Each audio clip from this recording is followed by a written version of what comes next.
ليس من يقطع طرقا بطلا إنما من يتقي الله. الشيطان الرجيم. بسم الله الرحمن الرحيم. الحمد لله رب العالمين الرحمن الرحيم مالك يوم الدين إياك نعبد وإياك نستعين اهدنا الصراط المستقيم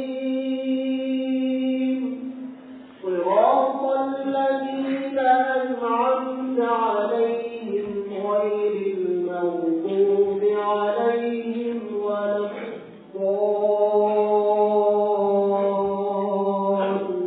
الضالين.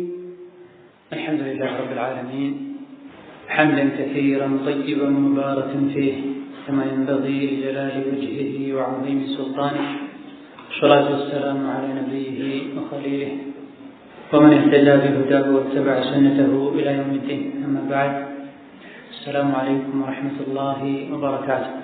بسم الله الرحمن الرحيم. ما الله سم جمرالا رحمته سفي بهونو የዝነቱን ውጤት ለሙእሚኖች የሚያደርስበት ረሒምነት ወስፉ በሆነው በአላህ ስም እንጀምራለን። ያግዘን በረካ ያደርግልን ዘንድ አልሐምዱሊላህ ረቢል ዓለሚን። ምስጋናና ውዳሴ ለአላህ ተባረከ ወተዓላ ይገባው። አርረሕማን ረሒም ረሕማንና ረሒም ለሆነ ማሊክ የውሚዲን የፍርዱ ቀን ንጉስና ባለቤት ፈራጅ ዳኛ ለሆነ ኢያከ ነዕቡዱ አንተን ብቻ ነው ምናመልከው፣ ወኢያከ ነስተዒን ከአንተን ብቻ ነው በዲንም ይሁን በዱንያ ጉዳይ ላይ እገዛን እርዳታን የምንጠይቅ። ከምንጠይቅህ እገዛና እርዳታዎች መሃል አንዱ ኢህዲነ ሲራጠል ሙስተቂም ቀናውና ትክክለኛውን መንገድ ምራን። ሲራጠል ለዚነ አንዓምተ ዐለይሂም አንተ ዒልምና መልካም ስራን በማደል ውለታ የዋልከላቸው የነቢዮችን የሷሊሖችን መንገድ ምራን፣ እዛ ላይም አጽና። ገይሪል መግዱቢ ዐለይሂም ያወቁ የሚያጠፉ የሆኑ የአይሁዶችን መንገድ ሳይሆን፣ ወለዷሊን ባለማወቅ በድፍረት በጅህልና የሚጓዙ የነሳራዎችን መንገድ ሳይሆን። ሱረቱ አልፋቲሓ የ30 ጁዝ መልእክት የያዘች ሱራ ናት። አንገብጋቢነቷ አንጻርም ነው 5 ወቅት ሶላት በሰገድን ቁጥር ሁሌ በእያንዳንዱ ረክዓ ፈርዶም ሱናውም ላይ ፋቲሓን ምንደጋገም። ባለፈው ደርሳችን ላይ ማሊክ የውሚዲን የሚለውን አንቀጽ ማብራሪያ አይተናል። ዛሬ በአላህ ፈቃድ የምናየው ኢያከ ነዕቡዱ ወኢያከ ነስተዒን የሚለውን አንቀጽ ይሆናል። ሙስተዒኒነ ቢላህ ኢያከ ነዕቡዱ ወኢያከ ነስተዒን ማለት ዒባዳ በሚባሉ ነገሮች በሙሉ እንደዚሁ ደግሞ በሁሉም ነገር እገዛ በመፈለግ ላይ አንተን እንነጥልሃለን። ከአንተ ብቻ ነው እገዛ የምንፈልገው፣ እርዳታ የምንፈልገው፣ የምናመልከውም ለአንተ ብቻ ነው ማለት ነው። ይሄ ጥቅል የሆነ አገላለጽ ነው። ዒባዳ ማለት ምን ማለት ነው? ኢስቲዓና ማለት ምን ማለት ነው? ኢያከ ኢያከ የሚለው ለምን ተደጋገመ? ኢያከ የሚለው ነዕቡዱ ነስተዒኑ ከሚለው ለምን ቀደመ? እነዚህ ሁሉ የቁርአን ምስጢሮች ናቸው። ኢያከ ነዕቡዱ ወኢያከ ነስተዒን የፋቲሓ መሀል ላይ ያለው አንቀጽ ነው። አላህ ተባረከ ወተዓላ ሱረቱል ፋቲሓን ለሁለት ከፍያታለሁ፣ ግማሿ የኔ ነው፣ ግማሿ የባሮቼ ነው ብላ። ይህች አንቀጽ የሁለቱ መለያ ናት፣ አጋማሽ ናት። አንቀጿ ራሷ ለሁለት የተከፈለች ናት። ኢያከ ነዕቡዱ የአላህ ሐቅ ነው። አልሐምዱሊላህ ረቢል ዓለሚን ከሚለው ጀምሮ ኢያከ ነዕቡድ እስከሚለው ያለው የአላህ ሐቅ ነው። ወኢያከ ነስተዒን ከሚለው ጀምሮ እስከ ወለዷሊን የኛ የአላህ ባሮች ሐቅ ነው። ኢያከ ነዕቡድ ስንል የፊተኛው ኢያከ የሚለው ቃል መቀደሙ ሐስርን ያስረዳል። ሐስር ማለት በአንቀጹ ላይ የተነገረው መልእክት ሐቅ ኢያከ ከሚለው ቃል በኋላ የተነገረው መልእክት ቀጥሎ ወይም ከፊት ስሙ የተጠቀሰው አካል የእሱ ብቻና ብቻ እንደሆነ ለሌላ ለማንም እንደማይገባ የሚገልጽና የሚገድብ ማለት ነው።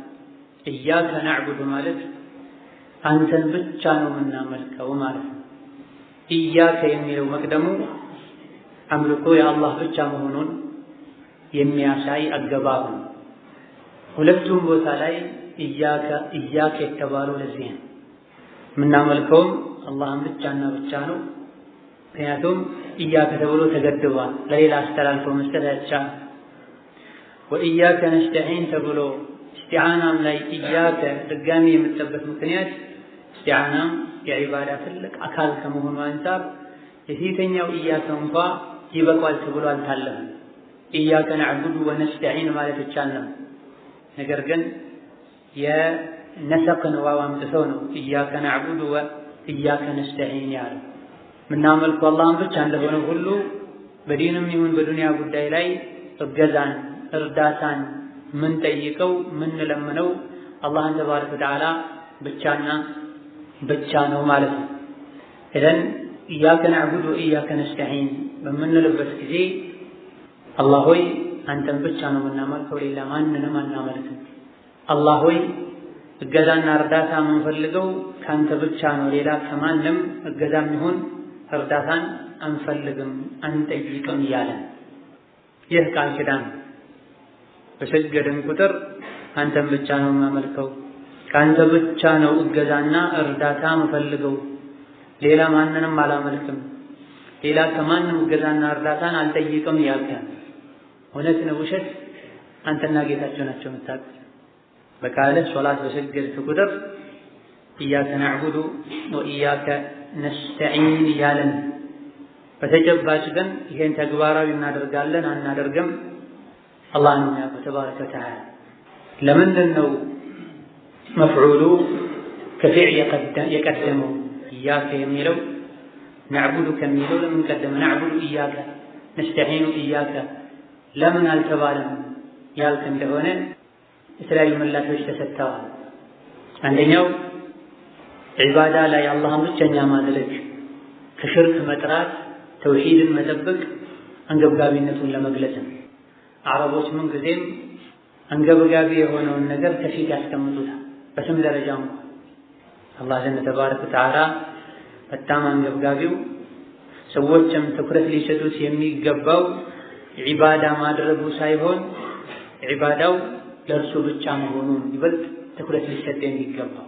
ስለዚህ ነዕቡዱ ኢያከ ከማለት ይልቅ ኢያከ ነዕቡዱ ተብሎ ኢያከ የሚለው የቀደመበት ምክንያት ዒባዳው ለአላህ መሆኑ ከምትሰራው ዒባዳ ይልቅ አሳሳቢና አንገብጋቢ ስለሆነ ትኩረት ሊሰጠው የሚገባው እሱ ስለሆነ ሊየብሉወኩም አዩኩም አሕሰኑ ዐመላ ተባረከ አለዚ ቢየዲሂ ልሙልክ ወሁወ ዐላ ኩሊ ሸይኢን ቀዲር አለዚ ኸለቀል መውተ ወልሐያተ ሊየብሉወኩም አዩኩም አሕሰኑ ዐመላ። ሞትን ህይወትን የፈጠረው የሰው ልጆችን አላህ ያስገኘው ከሰው ልጆች ውስጥ ይበልጥ ያማረ ዒባዳ የሚሰራው ማን ነው የሚለውን በተጨባጭ ለመለየት ለማሳየት ሊየብሉወኩም አዩኩም አክተሩ ዐመለን አለ። ከእናንተ ውስጥ ማን ነው የበለጠ ብዙ ስራ የሚሰራው አይደለም። አላህ የፈጠረን ጥራት ያለው ስራ የሚሰራው ማን እንደሆነ በተጨባጭ ለይቶ ሊያወጣ ነው። ከብዛት ይልቅ አላህ የሚፈልገው ጥራትን። እዚህም ጋር ኢኽላስን አንገብጋቢነቱን ለመግለጽ ኢያከ ብሎ ጀምሯል። ሁለተኛው ኢያከ የሚለው የቀደመበት ምክንያት ከአላህ ተባረከ ወተዓላ ስም በፊት ያንተ ስም ያንተ ጉዳይ እንዳይነሳ ተብሎ ነው። ነዕቡዱ ኢያከ ብትል ያንተን ስራና ተግባር ከአላህ ስም በፊት አስቀድመህ ጠቅሰሃል። ከአላህ ስም በፊት ያንተ የራስህን ስም ይሁን ዓብድ የሚለው ባሪያ የሚለው አንተ የምታደርገው ድርጊትም ይሁን ዒባዳውን ጭምር ከአላህ ስም መቅደም የለበትም። ቁርአኑን ገና ስንጀምረው ቢስሚላሂር ረሕማኒር ረሒም ብለን እንደጀመርነው ሁሉ ቁርአን ውስጥም በርካታ አንቀጾች ላይ ከፊት የአላህ ስም የሚቀደምበት ሁኔታ አለ። ከምንም በፊት ከጉዳይ በፊት ያው ዒባዳ ከመሆኑ ጋር ቀድመህ ማንሳት ያለብህ የአላህን ስም ስለሆነ ኢያከ ነዕቡዱ ተብሏል። ስለዚህ ነዕቡዱ ወነስተዒኑ ኢያከ ነዕቡዱ ወኢያከ ነስተዒን ብለህ ልታዞር አይገባም። ቁርአን ቃሉ ፊደሉ አሰጣጡ ራሱን የቻለ ሒክማ ነው፣ ምስጢር አለው፣ ጣዕም አለው። ኢዘን ኢያከ ነዕቡዱ ብለው ማለት አንተን ብቻ ነው የምናመልከው ማለት ሌላ እናመልክም። ሌሎችን ከማምለክ ጋር በአላህ ከማሻረክ ጋር የምትሰራውን ዒባዳ አላህ አይፈልገው፣ አይቀበልም። ይህ ባይሆንማ ነዕቡዱ ወነስተዒን ብቻ እንድትል ያዝህ ነበር። ኢያከ ብሎ እንድትሰጋግም ባላዘዘህ ነው። ጥርት ያለ ዒባዳ ነው የሚፈልገው። ወኢያከ ነስተዒን ካንተ ብቻ ነው በሁሉም ነገር ላይ እገዛን እርዳታን የምንፈልገው ማለት ነው። ወኢያከ ነስተዒን አንተን ከማምለክ ውስጥ አንዱ የሆነው ትልቁ እገዛና እስቲዓናንም እርዳታንም የምንፈልገው ካንተ ብቻ ነው። ሰዎች ከተለያዩ አማልክቶቻቸው እገዛን እርዳታን ሊጠብቁ ሊጠይቁ ይችላሉ። እኛ ግን የምናመልከው አንተን ብቻ ነው። እገዛን የምንጠይቀውም ካንተ ብቻ ነው። ከምንም በላይ ደግሞ እገዛህን የምንጠይቀው ዒባዳ ላይ ነው። ዒባዳ ያለ እገዛ ይሆን ጥቂቶች ናቸው ዒባዳ ላይ ጸንተው በርትተው የሚቀጥሉ። ብዙዎች ገባወጣ ነው ያዘለቀቅ ነው የሚያደርጉት። የዚህ በሽታ አንዱ ሰበብ አላህን ተባረከ ወተዓላ ኢዓናና ጽናት ስለማይጠይቁ ነው። ዘውትር ሶላት ሰግደን ስናበቃ ከምናደርጋቸው ዚክሮች መሃል አንዱ አላሁመ አዕኒ ዐላ ዚክሪከ ወሹክሪከ ወሑስኒ ዒባደቲከ የሚል ዚክር ነው። አንተን አሳምሮ ማምለክና መገዛት ላይ አንተን ማስታወስ ላይ አግዘኝ ማለት ነው። በሁሉም ጉዳይ ላይ እገዛ ያስፈልገናል። ይሄን እገዛ ማግኘት ያለብን ከአላህ ነው። ከሰዎችስ የምናገኘው እገዛ ያልክ እንደሆነ ዞሮ ዞሮ የሰዎች እገዛም ከአላህ ነው የሚገኘው። ሰዎች ሰበብ ሆኑ እንጂ ሰዎች ለአንተ የሚያበረክቱት አስተዋጽኦ፣ እርዳታ፣ እገዛ አስሉ ከአላህ ነው። ወማ ቢኩም ሚን ኒዕመቲን ፈሚነላህ። ሰዎች እንዲያግዙ መጠየቅ የምትችሉበት አጋጣሚ አለ። የሰው ልጆች በሚችሉት ነገር የሰው ልጆችን ጠይቀህ የሰው ልጆች እንኳን ቢያደርጉልህ ሐቂቃ አድራጊው አላህ እነሱ ሰበብ እንጂ ሌላ አይደለም። ከራሳቸው ፈጥረው አስገኝተው ያደረጉልህ ነገር የለም። ወኢያከ ነስተዒን ኢያከ ነዕቡዱ እንዳልነው ሁሉ ወኢያከ ነስተዒን እንላለን። እገዛን መጠየቅ ትልቅ የተውሂድ አካል መሆኑን የሚያሳይ ነው። ሰዎች የተለያዩ መክሉቆች ላይ እንደራሳቸው ደካማ የሆኑ የሰው ልጆች ላይ ከመንጠልጠልና እነሱን ተስፋ በማድረግ አላህን የሚረሱበት ሁኔታ ገሃዳዊ በሆኑ ነገሮች መመካትን መንጠልጠልን ትተህ አላህ ላይ ብቻና ብቻ መመካተህ እገዛን ከሱ መጠበቅህና መጠየቅህ ትልቅ የተውሂድ መገለጫ ነው። አላህን ተባረከ ወተዓላ መጠየቅ እየቻልክ በሱ መመካት እየቻልክ በሱ መብቃቃት እየቻልክ ሌሎችን ተስፋ ባደረግክ ቁጥር ይህ ኢስቲዓና የሚባለው የተውሂድ ክፍል ከውስጥህ እየጠፋ ይሄዳል። ችግሮች በገጠሙ ቁጥር የምታስታውሰው ሰውን ይሆናል፣ ከአላህ ውጭ ያሉ አስባቦችን ይሆናል፣ ሙሰብቡን ትረሳለህ። ስለዚህ ኢያከ ነዕቡዱ አንተን ብቻ እናመልካለን እንደተባለው ሁሉ በዛው መሰረት በዛው ማጥበቂያ ቃል ወኢያከ ነስተዒን ተብሏል። አንተን ብቻ እገዛና እርዳታ እንጠይቃለን ተብሏል። ከምንም በላይ ደግሞ አላህን ተባረከ ወተዓላ እገዛ መጠየቅ የሚያስፈልገን ዒባዳ ላይ፣ መልካም ስራ ላይ፣ ወንጀልን መተው ላይ፣ ነፍስያችን ላይ። ስለዚህ አላህ ተባረከ ወተዓላ ኢያከ ነዕቡዱ ወኢያከ ነስተዒን ብሎ ሙጥለቅ አድርጎታል። በሁሉም እገዛ በሚያስፈልግበት ጉዳይ ላይ ሁሉ አላህን አግዘኝ እንድትለው ማለት ነው። በአንደኛ ደረጃ እገዛ የሚያስፈልገው ዒባዳው ላይ ነው፣ ነፍስያ ላይ ነው። ነፍሱ ላይ አላህ ያገዘው ሰው ዱንያ ላይ አርፎ በሰላም ዒባዳ ማድረግ ይችላል። ነፍስያው ላይ አላህ ያላገዘው ሰው ሁሌ ይደክማል። ነፍስያው ታደክማለች። እንደ ነፍስያ አድካሚ ፍጡር የለም። ኢነ ነፍሰ ለአማረቱን ቢሱእ ሰው ልጅ ነፍስ በመጥፎ የምታዝናት ደግማ ደጋግማ አሚረቱን አይደለም አማራ ዚያደት አልመብና يدل على زيادة المعنى አሚረቱን ሳይሆን አማራ ተብሎ ጠብቆ ይተነከር። ሌት ተቀን በተለያየ መልኩ ነፍስህ በመጥፎ ስለምታዘህ ነፍስህ ላይ አላህ እንዲያግዝህ ጭምርም ይሄንም ጭምር አስበህ ወኢያከ ነስተዒን ልትል ይገባሃል። በሁሉም ጉዳይ ላይ ትንሹም በትልቁም ከአላህ እገዛ ልትጠይቅ የሚገባ ሲሆን ወኢያከ ነስተዒን ሁላችንም ከአላህ እገዛ እንፈልጋለን። ከአላህ እገዛ የማይፈልገን ከአላህ እገዛ የማይፈልግ እርዳታ የማይፈልግ ማንም የለም ምድር ላይ። እኔ ያለ አላህ እርዳታና እገዛ መኖር እችላለሁ የሚል የሚደፍር የለም መጅኑን ካልሆነ በስተቀር አቅሉን የሳተ ቀድሩን ያላወቀ ካልሆነ በስተቀር ያለ አላህ እገዛና እርዳታ በገንዘቤ በስልጣኔ በጠባቂዎቼ ኃይል መኖር እችላለሁ የሚል የለም። የምተነፍሰው በአላህ እገዛና እርዳታ አኝተህ የምትወደው በአላህ እገዛና እርዳታ ነው። የምትንቀሳቀሰው በአላህ እርዳታና እገዛ ነው። ያለሱ እርዳታና እገዛ መተንፈስ ዓይንህን ከድነህ መግለጥ አትችልም። ኢዛ ሀብታሙም ድሃውም መሪውም ተመሪውም አዋቂውም መሀይሙም የአላህ ተባረከ ወተዓላ እገዛ ያስፈልጓል። ለዚህ ነው ወኢያከ ነስተዒን የተባለ። ሁላችንም ከአንተ እገዛን እርዳታን ፈላጊዎች ጠባቂዎች ነን ማለት ነው። ወኢያከ ነስተዒን የሚለው ራስ ላይ ድህነትን ደካምነትን መመስከር። ሶላት የሰገድኩ ወኢያከ ነስተዒን ምንም እኔ ማድረግ የምችለው ነገር የለም ከአንተ ነው በሁሉም ነገር እገዛ የምፈልገው እያልክ ከመስጂድ ስትወጣ ልትኮራ አይገባም። ወኢያከ ነስተዒን ብሎ የሚል በሙሉ ደካማነቱን ደህንነቱን ራሱ ላይ የመሰከረ። ይሄን ልትረሳ ልዘነጋ አይገባም። ወይም ደግሞ በምላስ ብቻ ተብሎ የሚያልፍ ቃል ልታደርገው አይገባም። ልብህም ጭምር ወኢያከ ነስተዒን ሊል ይገባዋል።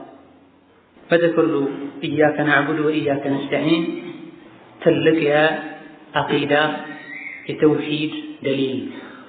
እያንዳንዱ ቃል እዚህ አንቀጽ ውስጥ ያለው የተውሂድ ደሊል። የፋቲሓ ቁንጮ ናት ይህች አንቀጽ። እሷ ላይ ብዙ አስራሮች አሉ። አላህ ተባረከ ወተዓላ የሰው ልጆችን ምንም ነገር አስገድዶ እንደማያሰራቸው ራሳቸው በምርጫቸው እንደሚያደርጉ ያላመኑበትን ነገር ያልፈለጉትን ነገር አላህ እንደማይጭንባቸው ቀደርዮች ላይ ጀብርዮች ላይ ረድ የሚያደርግም አንቀጽ ነው። ወሀከዛ ወኢያከ ነስተዒን የሚለው ኢያከ የሚለው ቃል መቅደሙ ሐስርን ያመላክታል ብለን ከአንተ ብቻ ነው እገዛ የምንፈልገው እርዳታ የምንፈልገው ብለህ ሙሳንን አግዙኝ ልትል ወልዮችን ነቢዮችን ሷሊሖችን ከሞቱ በኋላ እጄን ያዙኝ ከጭንቅ አውጡኝ ልጅ ስጡኝ ልትል አይገባም። አገዘኝ ማለት ያለብህ ረቡል ዓለሚንን ብቻና ብቻ ነው። ከሰው ልጆችም እገዛ የፈለግክና የጠየቅክ እንደሆነ አቅም ካላቸው አጠገብህ ካሉ ብቻ ነው ሊሆን የሚገባው። አቅም ካላቸው አጠገባቸው ካሉ ብቻ ነው ሊሆን የሚገባው። ይሄም የተጠላ ነው። ይሄም የተጠላ ነው። ከአላህ ውጪ አላህ እንጂ ማንም የማይችለውን ነገር ነቢይንም ይሁን ወልይን አድርግልኝ ብለህ መጠየቅ ፍጹም አይቻልም። ሞተው የተቀበሩ ከኛ ዱዓን እስትግፋርን የሚፈልጉ ወልዮችን ነቢዮችን ሷሊሖችን ያግዛሉ፣ ከጭንቅ ያወጣሉ እና በእነሱ እስቲጋታና እስቲዓና ማድረግ ይቻላል ብሎ ሊያምን አይገባውም። ወኢያከ ነስተዒን ማለት ምን ማለት እንደሆነ ያወቀ ሰው የሞቱ የተቀበሩ ከኛ ዱዓ የሚፈልጉን ደረሱልኝ፣ ጠብቆኝ፣ አግዞኝ ማለት አይቻልም። ይሄ የትኛው ማዕቀል ያለው ሰው የሚያውቀው ነገር። ከአንተ በቅርበት ያሉትን እንኳ መጠየቅ የለብህም ወኢያከ ነስተዒን ካልክ። ወላኪን ሐላልና ሐራምን ሁክምን በተመለከተ የሞተን መጠየቅ አይቻልም። ሩቅ ያለን ከአንተ ቅርብ ሆኖ ችግርህን አውቆ ተረድቶ ሊረዳህ የማይችልን መጠየቅ አይቻልም። ነገር ግን ፊት ለፊትህ ያለን ሊረዳህ የሚችልንስ አካል አግዘኝ ብለህ መጠየቅ ይቻላል ወይ? በላጩ መተው፣ በአላህ ብቻ ተብቃቅተህ አላህ በሰጠህ አቅም ተብቃቅተህ መኖር። የገዘና አስፈላጊ ሆኖ ከተገኘ ልብህን አላህ ላይ ከማንጠልጠል ጋር እንደ ሰበብ ሊሆን ይችላል። እገሌን ልጠይቀው ብለህ ብትጠይቅ እገዛ ችግር አይኖርም። ካበዛኸው ያለ ምክንያት ከሆነ ወኢያከ ነስተዒን ጋር ይጋጫል። ወኢያከ ነስተዒን የሚለውን የእስቲዓናን ዒባዳ ልብህ ውስጥ እንዲደክም ያደርገዋል። ኢዘን ኢያከ ነዕቡዱ ወኢያከ ነስተዒን ሙሉ በሙሉ ለአላህ እንደምንተናነስ፣ እሱን እንደምንፈራ፣ እሱን ተስፋ እንደምናደርግ፣ ከሱ ውጭ በማንም እንደማንመካ፣ ትንሹም በትልቁም አላህ ተባረከ ወተዓላ አለኝ ብለን ኮርተን እንደምንኖር የሚያሳይ አንቀጽ ሲሆን ከዚህ በፊት ያለፉ አልሐምዱሊላህ ረብል ዓለሚን፣ አርረሕማን አርረሒም፣ ማሊክ የውሚዲን የሚሉ አንቀጾች የአላህን ተባረከ ወተዓላ ሩቡብያ ፈጣሪነቱን፣ አድራጊነቱን፣ ጠባቂነቱን፣ ተንከባካቢነቱን ከዱንያ አልፎ አኼራ ላይም ንጉስና ፈራጅ መሆኑን የሚገልጹ አንቀጾች ነበሩ። ይህ ግን ኢያከ ነዕቡድ ወኢያከ ነስተዒን የሚለው አንቀጽ ባለፉ አንቀጾች ማንነቱ የተገለጠው ጌታ አላህ ተባረከ ወተዓላ ረሕማን የሆነው ረሒም የሆነው ረቡል ዓለሚን የሆነው ምስጋናና ውዳሴ በሙሉ የሚገባው የሆነው የፍርዱ ቀን ፈራጅና ዳኛ ባለቤት ንጉስ አዛዥ የሆነው ጌታ አላህ እንዲህ አይነት ሙሉነት ከሱ ውጪ ለማንም የለምና መመለክ ያለበት እሱ ብቻና ብቻ ነው ሊል ነው ያንቀጽ የመጣው። ከነዚህ አንቀጾች ቀጥሎ የመጣበት ምስጢር ይሄ ኢያከ ነዕቡዱ ወኢያከ ነስተዒን ማሊክ የውሚዲን አርረሕማን አርረሒም ማለት ይቻላል።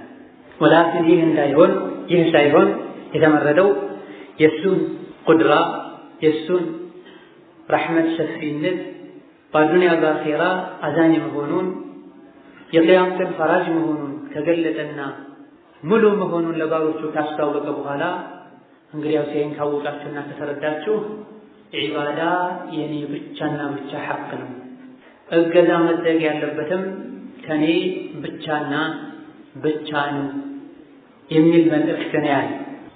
ከፊት ያለፉ አንቀጾችን አምኖ የተቀበለ ሰው ኢያከ ነዕቡድ ወኢያከ ነስተዒንን አምኖ መቀበል መቻል አለበት ማለት። ፈጣሪ አላህ ነው፣ የሚያበላኝ የሚያጠጣኝ አላህ ነው፣ አላህ አዛኝ ነው፣ የቅያም ቀን ፈራጅ እሱ ነው ብለህ እንደምታምነው ሁሉ በአምልኮ በዒባዳ ብቸኛ መሆኑንም አምነህ መቀበል መቻል አለበት። ኢያከ ነዕቡዱ ወኢያከ ነስተዒን ዒባዳ የሚለው ቃል አዕቡድ የሚለው ቃል ከዚህ የተወሰደ ነዕቡዱ ከሚለው የተወሰደ ነው። ዒባዳ ብሎ ማለት እጅግ በጣም ሰፊ መልእክት ያለው ቃል ሲሆን በጥቅሉ ማንኛውም አላህ የሚወደው የሚፈልገው የሚቀበለው አድርጉት ብሎ ያዘዘ ላደረገው ሰው አጅር እሰጣለሁ ብሎ ቃል የገባ ተግባርን፣ ንግግርን፣ የውስጥ እምነትን የሚያካትት ቃል ነው። ዒባዳ የሚለው ቃል ጥቅል የሆነ ሰፊ ማዕና ያለው ቃል ሲሆን ኢያከ ነዕቡዱ በምንልበት ጊዜ ዒባዳን አምልኮን በሙሉ ላንተ ብቻና ብቻ ነው የምናደርገው ብሎ ማለት ማንኛውንም አንተ የምትወደውን መልካም ስራ ስሩት ብለህ ያዘዝከን ዒባዳ ሶላት፣ ጾም፣ ሰደቃ፣ ሐጅ፣ ነድር እንደዚሁ ደግሞ መልካም ንግግር፣ ዝክር፣ ቁርአን ወከዛልክ ልባዊ የሆኑ እምነቶች፣ ተስፋ፣ ስጋት፣ ውዴታ ለአንተ ብቻና ብቻ ነው ማደርገው ማለት ነው። ካንተ ውጪ ለማንም አልሰግድም፣ ካንተ ውጪ ለማንም አልጾምም፣ ካንተ ውጪ ለማንም አልሳለም፣ ካንተ ውጪ ማንንም አልፈራም፣ ካንተ ውጪ ማንንም ተስፋ አላደርግም ማለት ነው። ዒባዳ የሚለው ቃል ሰፊና ሰፊ ነው። አላህ የሚወደውን ነገር በሙሉ ማድረግ ዒባዳ ይባል። አላህ የሚጠላውን ነገር ሙሉ በሙሉ መተው ዒባዳ ይባል። ከመተናነስ ጋር ከመፍራት ጋር ተስፋ ከማድረግ ጋር የምትፈጽመው መልካም ስራ በሙሉ ዒባዳ አላህ አጅር ይሰጣል። አጅሩን ከአላህ የጠበቅ ስራውን ለሌላ አካል ብለህ ልታደርገው አይገባም። የቅያም ቀን ደሞዝ የሚከፈል አጅር የሚሰጥ ከአላህ ውጪ ማንም የለም። ይሄን እስካመንክ ድረስ ደግሞ ዱንያ ላይ ዒባዳዎችን በሙሉ የቀልብ የሚሆኑ የምላስ የተግባር ለአላህ ብቻና ብቻ ልታደርግ ይገባሃል። ወከዛሊክ ዒባዳ ከስሜትህ ከባህልህ ከዲን ጋር ከሚጋጩ ከሀዋ ከለመድካቸው መጥፎ ነገሮች በሙሉ ሙተጀሪድ መሆን ማለት ነፃ መሆን ማለት። ትክክለኛ ነፃነት ያለው የአላህ ብቻና ብቻ ባሪያ ስትሆን ነፍስያው ያዘዘውን የሚታዘዝ ከአላህ ተባረከ ወተዓላ ጋር የሚያጋጭን ነገር ያዘዘውን አካል የሚታዘዝ ነፃነት የለም። ትክክለኛ ነፃነት ያለው የአላህ ብቻና ብቻ ባሪያ ሲሆን፣ ስለዚህ ነፃነትን የፈለገ በሙሉ አላህን ማምለክ አለበት። አላህን ያላመለከ በሙሉ ነፃነት የለው፣ ሰላም የለው፣ ደስታ የለው። ምክንያቱም ቀልቡ አንድ ነው፣ ነፍስያው አንድ ናት። ለተለያዩ አካላት ሊያከፋፍላት አይችልም። ወላኪን አንድ ቀልቡን፣ አንድ ልቡን፣ አንድ ነፍሱን ለአንድ አላህ ብቻ የሰጠ እንደሆነ ከሱ ውጭ የሚያዘው የለም፣ ቢያዘው የሚታዘዘው የለም። ከሱ ውጭ ሊያስደስተው የሚጥር የለም፣ ከሱ ውጭ የሚፈራው የለም። ሐቂቃ ዑቡድያ ማለት ነፃነት ማለት ሰዎች ከሚመስላቸውና ከሚረዱት በተቃራኒ ማለት። ትክክለኛ የአላህ ባሪያ መሆን እስር ቤት ውስጥ መግባት ይመስላቸው። ሐቂቃ ግን ትክክለኛ የአላህ ባሪያ መሆን ከእስር ቤቶች ወጥቶ ነፃ መሆን ማለት። ከደን ዒባዳ ማለት ተጀሩድ ማለት ነፃ መሆን ማለት ለአላህ ብቻ ፍጹም ታዛዥ ነው። የፈለጉትን እያድበሰበሱ ስሜታቸውን ተከትለው የሚሄዱ ሰዎች ይህን ድርጊታቸውን ነፃነት ነው የሚሉት። ነገር ግን ነፃነት አለ። ለሸይጣን ባሪያ መሆን፣ ለስሜት ባሪያ መሆን፣ ለግል ዝንባሌ ለሸህዋ ባሪያ መሆን፣ ከዙሪያ ላሉ ሰዎች ላመጡት ባህልና ልምድ ባሪያ መሆን። ሌላ ኢያከ ነዕቡዱ ስትል ነፍሴን ለአንተ ተገዥ አደርጋለሁ ማለት ነው። ለአላህ ተገዥ በሆንክ ቁጥር ነፍስያህን ለአላህ ታዛዥ ባደረግካት ቁጥር አላህ ነፃነትን፣ ሰላምን፣ ደስታን ይሰጣል። ሁለት አለቃ ያለው ባሪያ በሰላም መኖር አይችልም። ሁለት አዛዥ ያለው ሰራተኛ ስራውን በደስታ መስራት አይችልም። አንዱ እንዲያደርግ ይለዋል፣ ሌላኛው እንዲያደርግ ይለዋል። አንዱ በዚህ ሰዓት ግባ ይለዋል፣ ሌላኛው በዚህ ሰዓት ወጣ ይለዋል። ይሄን ሊያስደስት የሰራው ይሄኛውን ያስከፋበታል። ይሄን ምሳሌ አላህ ቁርአን ላይ ያስቀምጠዋል። አንድ አላህ የሰጠህን አንድ ልብህን ለሱ ብቻ አድርግ፣ ሰላም ታገኛለህ። ትክክለኛ ባሪያ ትሆናለህ። ስሜትህን ሌሎች ነገሮችን ያመለክና የተከተልክ እንደሆነ ባሪያነትህ ሊረጋገጥ አይችልም። ኢዘን ዒባዳ ከመተናነስ ጋር ከመፍራት ጋር ተስፋ ከማድረግ ጋር መልካም ስራዎችን ለአላህ ብሎ መስራት፣ ወንጀሎችን ለሱ ብሎ መተው ማለት ከመውደድ ጋር ከመፍራት ጋር ከማክበር ጋር ተናንሰህ ህጉን የምትተገብር ማንም የለም ከአላህ በስተቀር። የፈጠረ እሱ ብቻ ነው። ያበላህ ያጠጣህ የሚጠብቅህ እሱ ብቻ ነው። የሚያዝንልህ እሱ ብቻ ነው። የቅያም ቀን በአንተ ላይ ፍርድ የሚሰጠው እሱ ብቻ ነው። በውዴታ በተስፋ በፍቅር ልታመልክ የሚገባውም እሱ ብቻና ብቻ ነው። ይህን ዒባዳ የሚለው ሰፊ ቃል የሆነ ነገር ላይ ብቻ የሚገደብ አይደለም። ዒባዳ ሶላት ብቻ አይደለም። ዒባዳ ቁርአን መቅራት ብቻ አይደለም። ማንኛውም አላህ የሚወደውን ነገር ማድረግ ዒባዳ ይባላል። ወላኪን አላህ ይወደዋል አይወደውም በአንተ ዓቅል ልታውቀው አትችልም። ወሕይ ያስፈልገዋል። አላህ እንደሚወደው ረሱል ነግረውት ከሆነ እሳቸው አድርገውት ከሆነ በእሳቸው ዘመን ወሕይ የወረደ ተደርጎ የሚያውቅ ከሆነ መልካም ስራ ነው፣ ዒባዳ ነው አድርግ። እጥፍ ድርብ የሆነ አጅር አላህ ይሰጣል። ኢያከ ነዕቡዱ ተብለው ልቅ ነው የተደረገው። ነዕቡዱከ ቢሶላቲ፣ ነዕቡዱከ ቢሰውሚ፣ ነዕቡዱከ ቢልሐጅ ያልተባለ ኢያከ ነዕቡዱን የተባለው በምን ዒባዳ በሚባሉ ነገሮች በሙሉ አንተን እናመልክሃለን፣ እንገዛሃለን። የዒባዳዎች ሁሉ ዋና ተውሂድ፣ በአላህ ማንንም ምንንም ሳያሻርኩ እሱን በብቸኝነት ማምለክ ነው። ከአላህ ውጭ የሚመለኩ የባጥል አማልክቶችን እርግፍ አድርጎ መተው ከቀልብ ማውጣት መጥላት ነው። ይሄ ከሶላት ከጾም ከሐጅ የሚበልጠው ትልቅ ዒባዳ የዒባዳዎች ሁሉ ዒባዳ ተውሂድ ቤቱ መሰረቱ ልብ ነው። ነገር ግን መሰረቱ ቤቱ ልብ የሆነው ተውሂድ ሲስተካከል ሌሎች ቀጥሎ ያሉ የአካል ዒባዳዎችም ተግባራዊ ይሆናል። ውስጥ ላይ ተውሂድ ላይ ዋናው የዒባዳዎች አለቃ ላይ ችግር ካለ ሌሎች የአካል ዒባዳዎች ላይም ችግር ይኖራል። ተውሂዱ ላይ ችግር ያለበት ሰው ሶላቱን በአግባቡ አይሰግድም። ወቅቱን ጠብቆ እንኳን ቢሰግድ የሚሰግደው አካሉ ነው፣ ልቡ አይሰግድም። ኢያከ ነዕቡድ የሚለው ዋና የሆነው ተውሂድ ልብ ውስጥ ያልገባ ሰው ዘካን በአግባቡ አይሰጥም። የሰጠም እንደሆነ እማ ያጎድላል፣ እማ ወቅቱን ያዘገያል፣ እማ ለጉራ ነው የሚሰጠው ሰጠን ቢባል። ኢያከ ነዕቡድ የሚለው ዒባዳ ውስጥ በአንደኛ ደረጃ ተውሂድ እንደሚገባ ጠንቅቆ ያላወቀ ሰው ጊዜውን፣ ገንዘቡን፣ ጉልበቱን አሳልፎ ሰጥቶ ሐጅ ያደርግ።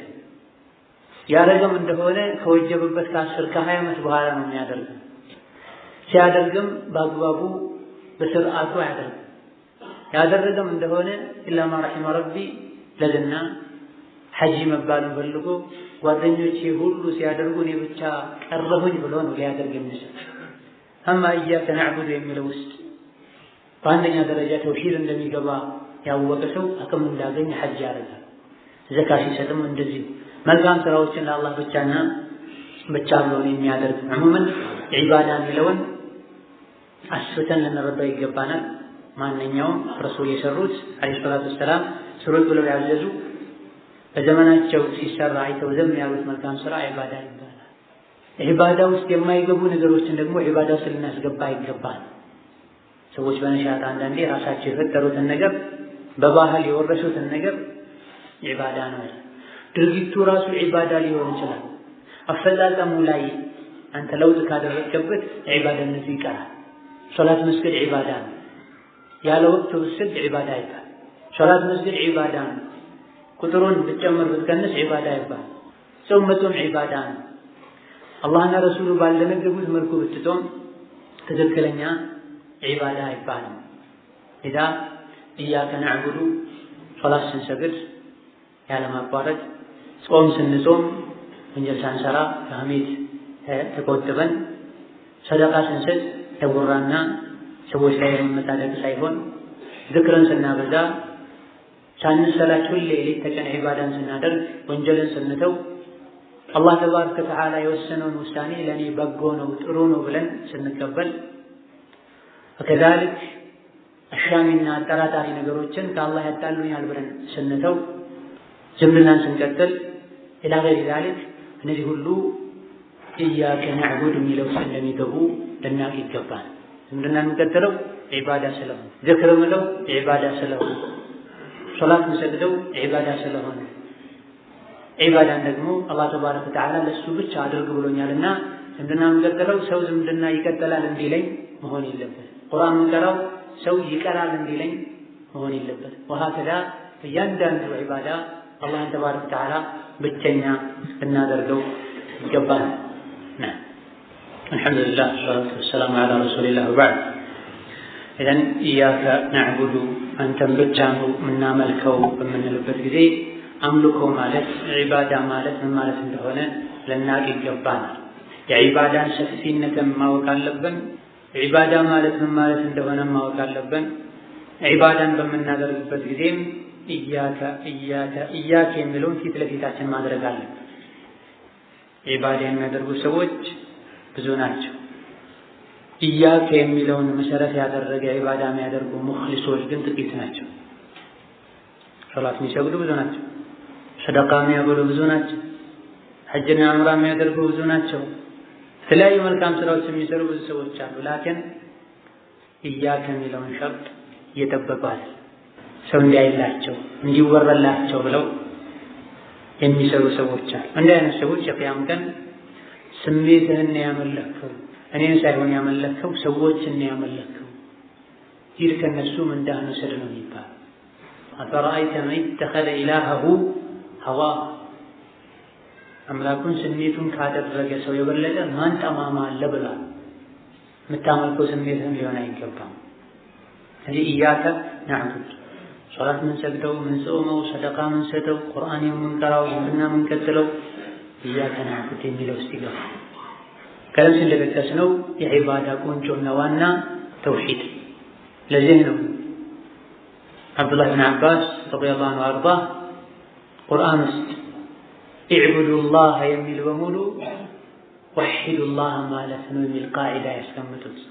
ቁርአን ውስጥ አላህ ዒባዳ አድርጉ እኔን አምልኩ ካለ ዒባዳ የተባለን በሙሉ ለኔ ብቻ አድርጉ ማለት ነው ብላ የአብዱላህ ብን አባስ ታላቅ ተማሪ የነበሩት ታላቁ ታቢዒ ኢክሪማ ደግሞ ረሒመሁላህ ተዓላ ጀሚዑ ማ ፊል ቁርአን ሚነል ዒባደቲ ሁወ ተውሒድ ቁርአን ውስጥ ዒባዳ የሚል ቃል በሙሉ ተውሒድ ማለት ነው። ቁርአን ውስጥ የሚገኝ የትኛውም ተስሪፍ ዒባዳ የሚል ቃል በሙሉ ተውሒድ ማለት ነው። ስትሰግድም ተውሒድ አለ። ሶላት ራሱ ተውሒድ፣ ሐጅ ተውሒድ ለአላህ ብለህ አላህን ፈርተህ ነው ገንዘብህን ወጪ አድርገህ ለፍተህ ደክመህ ሐጅ አድርገህ የምትመጣው። ለአላህ ብለህ ካላደረግህ ዒባዳ ይባላል። ኢዘን ቁርአን ውስጥ ዒባዳ ከተባለ ተውሒድ ማለት ነው። ተውሒድ የሌለው ዒባዳ ጥቅም ስለማይኖረው ማለት ነው። የመካ ሙሽሪኮች የተለያዩ ዒባዳዎችን ያደርጉ ነበር። ሐጅና ዑምራ ያደርጉ ነበር። የተቸገረን ያበሉ ነበር።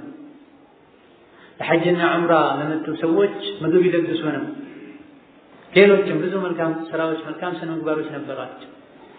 ከመሆኑም ጋር ተውሒድ የመልካም ስራዎች ሁሉ ዋና እነሱ ጋር ስላልነበረ ወቀዲምና ኢላ ማ ዐሚሉ ሚን ዐመሊን ፈጀዐልናሁ ሀባአን መንሱራ የሰሩትን ስራ በሙሉ የተበተነ አቧራ አደረግነው ብሏል አላህ ተባረከ ወተዓላ። ኢያከ ነዕቡዱ የሚለው ውስጡ ላይ ኢልቲፋት አለበት። እስካሁን አልሐምዱሊላሂ ረቢል ዓለሚን አርረሕማን አርረሒም ማሊክ የውሚዲን ኺጣቡ ገይብ ነው። ምስጋናና ውዳሴ ለአላህ ይገባው ይገባህ አልነበረም ቃል አገባብ። አርረሕማን አርረሒም ማሊክ የውሚዲን ኢያከ ነዕቡዱ እስከሚለው ድረስ አገባቡ ሩቅ ያለን አካል እንደምታናግር ነበረ ቃሉ የሚያሳይ። እዚህ ግን ተቀየረና ቀጥታ ኢያከ ነዕቡዱ ሆነ። ይህ ለምንድን ነው የተደረገው? አልሐምዱሊላህ ረቢል ዓለሚን እንደተባለው ኢያሁ ነዕቡዱ ለምን አልተባለም? ኢያከ ነዕቡዱ ለምን አልክ? አነጋገሩን ለምን ቀየር? ይሄ ቁርአን ውስጥ በብዛት ያለ አንቀጽ ወማ ተኩኑ ፊ ሸእኒን ወማ ተትሉ ሚንሁ ሚን ቁርአንን ወላ ተዕመሉነ ሚን ዐመሊን ወከዛሊክ ሱረቱ አልኢንሳን ላይ ስለ ጀነት ሰዎች ኒዕማን ጸጋ እየተናገረ ጸጋቸውን እየዘረዘረ ሳለ ቀጥታ ደግሞ ራሳቸውን ያናገራቸዋል። እንግዲህ አገባቡ የጀነት ሰዎችን ጸጋ ለእኛ እየነገረን ነበር፣ ሩቅ ላለ ሰው እየተናገረ ነው። መሀል ላይ ግን ቀጥታ የጀነት ሰዎችን ያናገራል። ይሄ ኢልቲፋት መባል የሚታወቅ ሲሆን ቀጥታ ማናገርን ትተህ ሩቅ ያለን ሰው እንደምታናግር መሆን፣ ሩቅ ያለን ሰው ማናገር ትተህ ፊት ለፊት ያለን ሰው እንደምታናግር ማድረግ ቃሉን አገባቡን መቀየር ማለት ነው። ይሄ ዒልም አልበያን ላይ በላጋ ላይ ኢልቲፋት በመባል የሚታወቅ ሲሆን አረቦች ጋር ከሚታወቁ የንግግር ዘይቤዎች ቃላት ማጣፈጫ መንገዶች መሃል አንዱ። ይሄን ማድረግ ሰዎች በንግግሩ እንዲማረኩ ሐሳባቸው ከተናጋሪው ጋር እንዲሆን ያደርጋል፣ እንዲነሽጡ ያደርጋቸዋል። ሌሎች ጥቅሞችም አሉት። ንግግርን እስሉቡን መቀየር ማለት እናንተ እያልክ ታናግር የነበረውን ትተኸው አንተ እያልክ ማናገር ማለት እኔም ፈልገው ይሆን እያለ ሁሉም ነቃ ብሎ ያደምጣል። እዚህ ጋር ለምንድን ነው ኢያሁ ነስተዒን ያልተባለው? ያስኬዳል። ከላይ በተገመደው መሰረት ኢያሁ ነዕቡድ ወኢያሁ ነስተዒን እሱን ብቻ እናመልካለን እሱን ብቻ እንገዛለን ማለት እንትተን ኢያከ አንተን ኢያሁ ማለት እሱን ማለት ነው ሩቅ ለሆነ ሰው አለ ደግሞ ራሱን ለማታናግረው ሰው ኢያሁ ምትለው። ኢያከ ግን ካፉ እፊት ለፊት ያለን ሰው የምታናግርበት ነው። ለምንድን ነው ይሄ የሆነው ያልክ እንደሆነ አላህ ተባረከ ወተዓላ ከመጀመሪያ ጀምሮ ራሱን በሰፊው አስተዋወቀን። ማን እንደሆነ ነገረን። ቢስሚላሂ አርረሕማኒ الرحيم الله رحمن رحيم الحمد لله رب العالمين يتودس يتمسجن የዓለማት ጌታ ደጋሚ ደግሞ ረህማን ረሂም እነሱን ነገረ ማሊክ የውሚዲን የፍርዱ ቀንም ንጉስ ባለቤት ፈራጅ እንደሆነ አሳወቀን። ይሄን ሁሉ አምነህ ስትቀበል ይሄን አምኖ እንደማይቀበል ሰው ራቅ ተደርገህ መተው የለብህም። እነዚህን አምነህ ከተቀበልክ በሩ ተከፍቶልሃል። ገብተህ ቀጥታ ራስን ማናገር ትችላለህ ማለት በዱንያዊ ሐል እንኳን ተራ የሆነ ግለሰብ አንድን ትልቅ ባለስልጣን ዝም ብሎ ሄዶ በሩን አንኳኩቶ ገብቶ ያናገር እሱ ጋር ቀጥታ በሩ ጋር ሳትቆም ሳትፈትሽ ጸሐፊውን ሳታናገር ቀጥታ ለመግባት ከሱ ጋር ያለህ ግንኙነት በጣም የጠበቀ ብዙ ጊዜ ከሱ ጋር የምትታይ ብዙ ጊዜ ይዞ የሚገባ የሚወጣ መሆን አለበት። ሁሌ ከዚህ ባለስልጣን ጋር በዚህ መልኩ የምትታይ ከሆነ በር ጋር ማን ነው የሚያስቆመው? እሱ አለ ሳይሆን ብለህ የምትጠይቀው ቢሮ ገብተህ አለህ ወይ ነው የምትለው። وكذلك بسم الله الرحمن الرحيم الحمد لله رب العالمين الرحمن الرحيم مالك يوم الدين የሚለውን ሁሉ የአላህን ወስፍና ባህሪ አውቀህ አምነህ ተቀበለህ ተግባራዊ ስታደርግ አላህን ሩቅ እንዳለ አይደለም የምታናግረው፣ በጣም ቀርበህ። ይሄን ምን ትላለህ? ኢያከ ነዕቡድ ኢያሁ ነዕቡዱ ለሌላ ሰው የምታወራ ከሆነ ስለሱ ከሌላ ሰው ጋር የምትነጋገር ከሆነ አሁን ግን መርሐላውን ሁሉ አልፈህ ደረጃዎችን ሁሉ ወጥተህ ከአላህ ጋር ስለተገናኘህ ኢያከ ነዕቡድ ትላለህ። ከላይ ጀምሮ ኺጣቡ ቀጥታ አልነበረም። እዚህ ሲደርስ ግን ለምንድን ነው ኢያከ ነዕቡድ ያለው? ከላይ ያለፉ ነገሮችን ማመንህ መቀበልህ ከአላህ ቅርብ ስላደረገህና አላህ በሩን ስለከፈተልህ ፊት ለፊቱ እንደሆንክ እፊት ለፊቱ እንዳቀረበህ አይነት ስሜት እየተሰማህ ምን ትላለህ? ኢያከ ነዕቡድ ትላለህ። አንተን ነው ማመልከው ትላለህ። ኢያሁ አዕቡድ ከሆነ ሩቅ ነው። ኢያሁ አዕቡድ ከሆነ ሩቅ ነው። አላህ ተባረከ ወተዓላ ራሱ ያለው ከዐርሽ በላይ ቢሆንም በዕልሙ በጥበቃው በእርዳታው በክብካቤው ከእኛ ጋር ነው ያለው። ወሁወ መዐኩም أينما كنتم في علمه كما قال الإمام أحمد وغيره أما بذاته مستوٍ على عرشه بائن من خلقه كما قال هو الإمام ابن المبارك رحمه الله تعالى راسي ያለው ከዐርሹ በላይ ከፍጥረታት ሁሉ ከፍ ብሎ ولكن በእውቀቱ በዕልሙ በጥበቃው በክትትሉ ከእኛ ጋር አለ። ኢያከ ነዕቡድ በምትልበት ጊዜ አላህን ተባረከ ወተዓላ ፊት ለፊት እያናገርከው እንደሆነ ሊሰማ ይገባል። በዚህም ሁሌም አላህ ከኔ ጋር አለ ልትል ይገባል። በአይነት ከምታየው በላይ በልብህ አላህን ልታይ ይገባል። አይን አንዳንዴ ሊያመሳስል ይችላል፣ ሊያታልል ይችላል፣ ሊደክም ይችላል። የሙእሚን ቀልቡ ሙእሚን አያታልል፣ የሙእሚን ቀልቡ አይደክም። ኢማን ከአንተ ጋር እስካለ ድረስ ቀልቡ እየጠነከረ ነው የሚሄደው። ለዚህ ነው በርካታ አንቀጾች ላይ አለም ተረ እያለ አናግሯል ነቢዩን ዐለይሂ ሰላቱ ወሰላም። ስላለፉ ህዝቦች፣ ስለጠፉ ህዝቦች፣ ወደፊት ስለሚሆኑ ነገሮች፣ እንደዚሁ በሰው እይታ ሊደረስባቸው ስለማይችሉ ነገሮች ነቢዩን አላህ አለም ተረ ብሏቸው። ቁርአኑ ደግሞ የወረደው ለነቢዮች አይደለም። እስከ ቂያማ ቀን ድረስ ያሉ ሰዎች ሊያነቡት ነውና የወረደው። እስከ ቂያማ ቀን ድረስ ያሉ ሰዎችን አለም ተረ እያላቸው አላየህም እንዴ እያላቸው። مثلا ألم تر كيف فعل ربك بأصحاب الفيل أصحاب الفيل كيمن الكبابي كعبان لما فرس سراويت الدجاجتو يتبازو سووتشن تاريخ ميزرزر سوران ይህ ክስተት በተፈጸመበት ወቅት ላይ ነብይ የሉም ዐለይሂ ሰላቱ ወሰላም። أصحاب الفيل ከየመን ተነስተው ካዕባን ለማፍረስ ጉዞ ሲያደርጉ ነብዩ ሰለላሁ ዐለይሂ ወሰለም እዛ ቦታ ላይ አላዩ። ከዛ በኋላ ነው የተወለዱት። ከመሆኑም ጋር አለም ተረ ከይፈ ፈዐለ ረቡከ ቢአስሓብ الፊል ላቸው። አለም ተረ ከይፈ ፈዐለ ረቡከ ቢዓድ ላቸው። ዓድ የት ነው? ነብያት ናቸው። ዓድ ማለት የሁድ ህዝቦች ናቸው። ሁድ ከድሮ ከቀደምት ነብዮች ናቸው። ያላዩትን ለምንድን ነው አላየህም ወይ የሚላቸው? ሙእሚን የሚያይበት ሁለት አይን ስላለው፣ አንደኛው ግንባር ላይ ያለ አይን፣ ሌላኛው ልብ ውስጥ ያለ አይን። አላህ ለባሪያው ኸይርን ሲሻለት እዚህ ውስጥ ያለውን አይኑን ይገልጥልናል። አማ እዚህ ያለው አይን ለሁሉም ይሰጣል። ለሰውም ለእንስሳ ለበሬም ጭምር ይሰጣል። እዚህ ግንባር ላይ ያለው አይን ቅርብ የሆነችዋን ዱንያን ብቻ የምታይበት አይን ነው። እዚህ ውስጥ ያለው አይን አኺራን የምታይበት አይን ነው። ኢዛ አለም ተረ ማለት አላህ ስለነገረህ እውነት ነው ብለህ በአይን ከማየት ይልቅ እርግጠኛ ሆነህ በልብህ አላየህም ወይ እያለን አላህ ተባረከ ወተዓላ። አላህ ራሱን አስተዋውቆናል። በልባችን አላህን ተባረከ ወተዓላ ልክ እንደሚያይ ሰው ፊት ለፊቱ እንዳለ ሰው አድርገን ኢያከ ነዕቡዱ እንላለን። አንተን ነው ማመልከው ስንል ዙሪያችንን አላህ በረሕመቱ እንደከበበን ካልነበርንበት እንዳስገኘን ሌት ተቀን እንደሚጠብቀን እንደሚንከባከበን በሚያውቅ ልብና መንፈስ ኢያከ ነዕቡዱ ልንል ይገባናል። በቀን ስንት ይህን አንቀጽ እንቀራለን? ሶላት በሰገድን ቁጥር ይህን አንቀጽ እንቀራለን። ከዛልክ ቁርአን ባኸተምን ቁጥር ሱረቱል በቀራን በቀራን ቁጥር ይህን አንቀጽ እንቀራለን። መህላልት ኢያከ ነዕቡዱ የሚለውን ኢስቲሽዓር የምናደርግ ጥቂቶች ነን። አላህ ተባረከ ወተዓላ እነሱ ያደርገን። ኢያከ ነዕቡዱ በምንልበት ጊዜ አስተርጓሚ አያስፈልግም። ኢያከ ነዕቡዱ በምንልበት ጊዜ በር የሚያሳልፍ አያስፈልግም። ምድር ላይ ያሉ በሙሉ ኢን ኩሉ መን ፊ ሰማዋቲ ወልአርድ ኢላ አቲ ረሕማኒ ዐብዳ። ሰማይና ምድር ላይ ያለ በሙሉ የአላህ ባሪያ ነው። የሁሉንም ቋንቋ ያውቃል፣ የሁሉንም ችግር ይረዳል።